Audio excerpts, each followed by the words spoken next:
Welcome to Trading Nation. I'm Sarah Eisen. Let's get a check on the market's so-called fear gauge, or the VIX, rising on Tuesday to its highest level in about a week.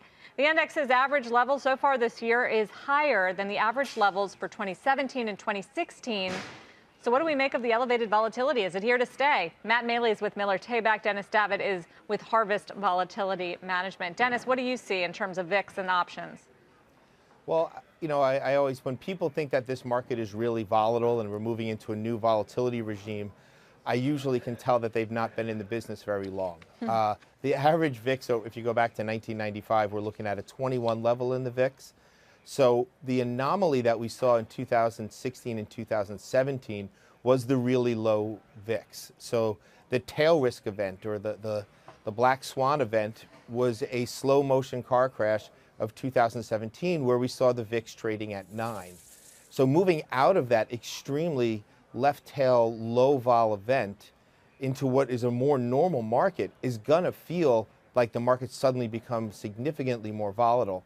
You combine that with the fact that the indexes are trading at higher levels, so you get 200 and 400 point moves in the Dow Jones, but that's statistically right in line where they should be with the VIX at a normal level, with the indexes this much higher.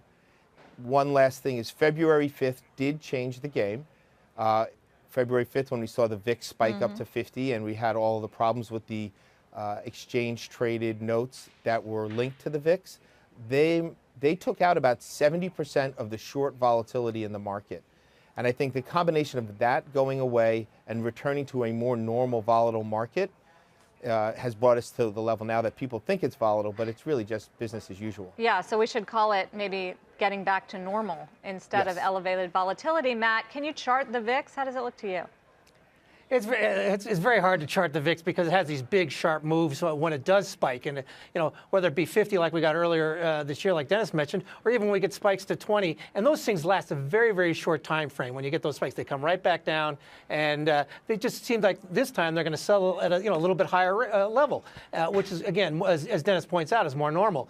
The one thing, though, we are seeing a pickup in volatility in the Treasury market, in the bond market, and also in the currency markets with some of the moves we've seen. The currency markets have been the last couple of weeks, and of course today in the bond market. And when you get those kind of pickup in volatility there, it usually spills over into the stock market eventually.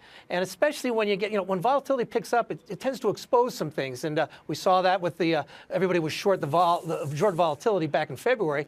Now we're starting to see a little bit in the emerging markets in certain areas. So I do agree with Dennis that it will seem a lot more elevated, but it will be more than last year, and it actually makes for a good trading market. And we'd always love to have that straight move higher, but that's just not normal. So Dennis, what's the takeaway here in terms of how investors should position themselves around some of these products? We saw that big problem in February with the VIX ETNs or ETFs.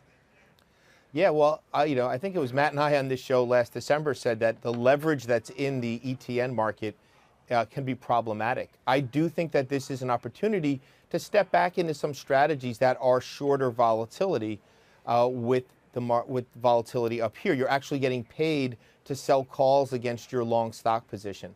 But I always warn people to stay away from leverage.